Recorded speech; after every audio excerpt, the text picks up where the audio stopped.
درود بر شما.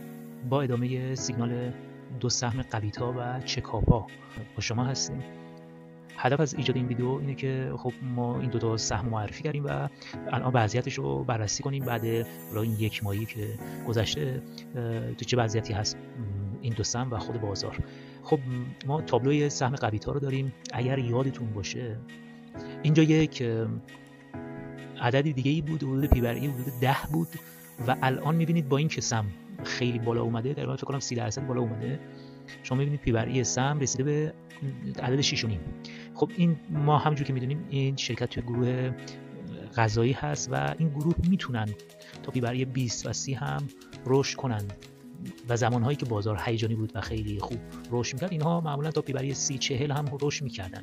حالا ما کاری نداریم، خیلی نمیخوایم فضایی نگاه کنیم، ولی خب الان میبینید پی‌برعی 6.5 هست و اگر از همینجا 2 برابر رشد کنه، یعنی 100% رشد کنه، تازه پی‌برعی سهم میشه 13 و این یکی از خوب دیگه. یعنی خب این نشون میده که ما سهم خوبی رو معرفی کردیم و قدرت و بنیاد این سهم رو میرسونه. اما از اون ور تابلوی چکاپا تفاوت چندانی نکرد، یعنی همونه دیگه.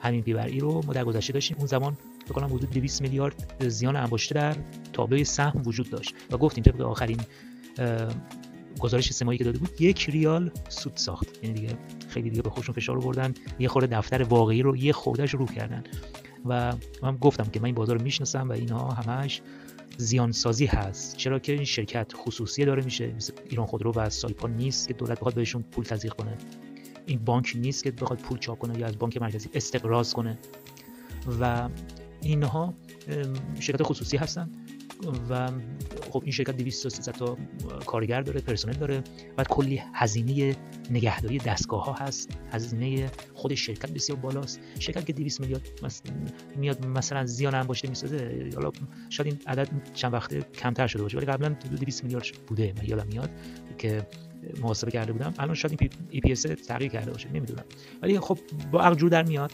اصلا با عقل شما جور در میاد یه شرکت زیان سنگین داشته و همینجور هم کارم بکنه، فروش هم داشته باشه. خب من بهتون گفتم من این بازار رو میشناسم، افراد زیادی رو میشناسم تو این بازار هستن و اینها منطقی نیست شرکتی که زیان دست با جمع بشه. مثلا شما فکر کن یک بوتیک میزنید یا یک مغازه کفش فروشی میزنید، میرید یه مغازه اجاره میکنید 50 میلیون، ولی این کل فروش در ما به 30 میلیون هم نمیرسه، 20 میلیون داری ضرر می‌کنی. خب چیکار می‌کنی؟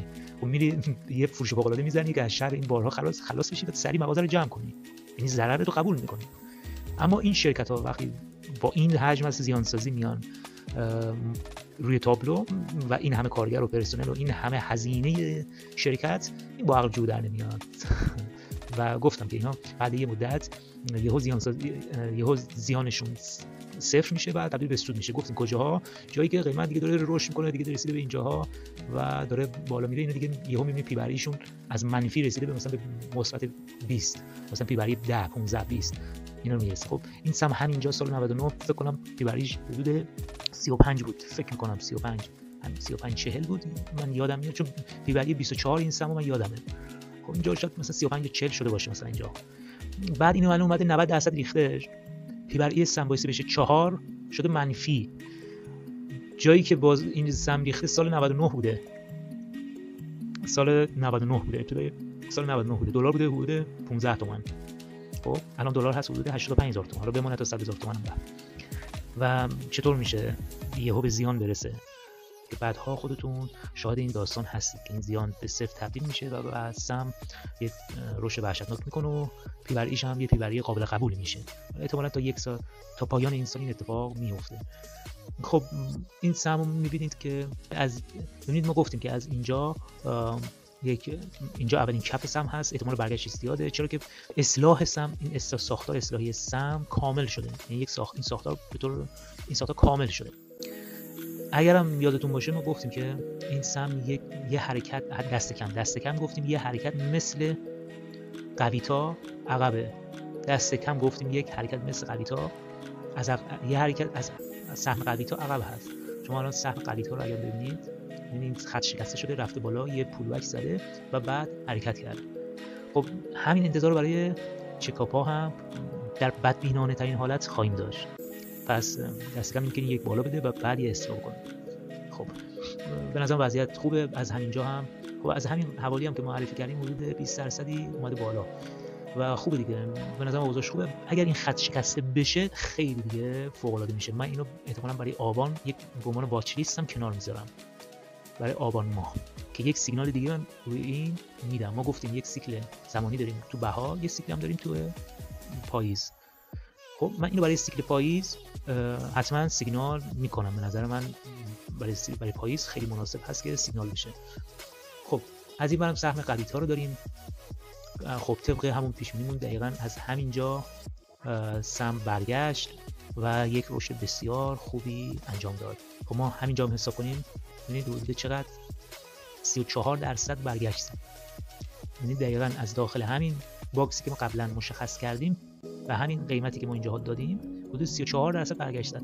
حالا ما مثلا میگیم شما مثلا این بالای خط می‌خریدی شد 29%. خب خودم هم وضعیت سبدمو نشون بدم 24%، همونجوری که می‌بینید 24.5% تو سود هستم و یه سبد دیگه هم دارم که اون سبد هم 27% می‌بینید که تو سود هستیم و من هم همراه شما تو تمام این نوسانات بازار هستم.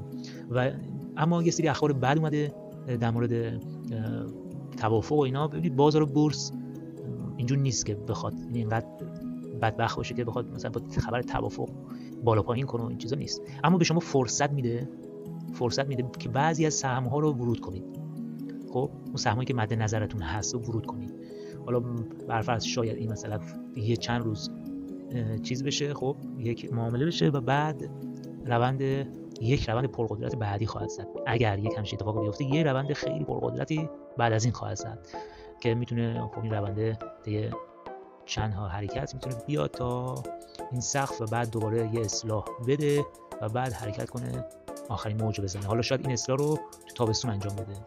ما گفتیم سیکلمون تا خرداد یا اوایل تیر ما یه بازنگری میکنیم، حالا ان شاءالله یه سود معقولی بگیریم و از بازار خارج میشیم. خب اینم از وضعیت سهم قوی‌ها. پس این در نظر داشته باشیم چون سایه گفتگوها همچنان هست. شما اخباری که در نظر میگیرید هم اخبار بد داریم هم اخبار خوب داریم. اخبار خوب اینه که سایه گفتگوها همچنان وجود داره. این اخبار مثبت هست برای بازار بورس. سایه گفتگوها وجود داره. خب این وسط یکی قهر میکنه، یکی بالاخره کارشکنی میکنه. این بازی‌ها همچنان همیشه بوده، الان هم هست و این که به نظر من اوضاع خوبه.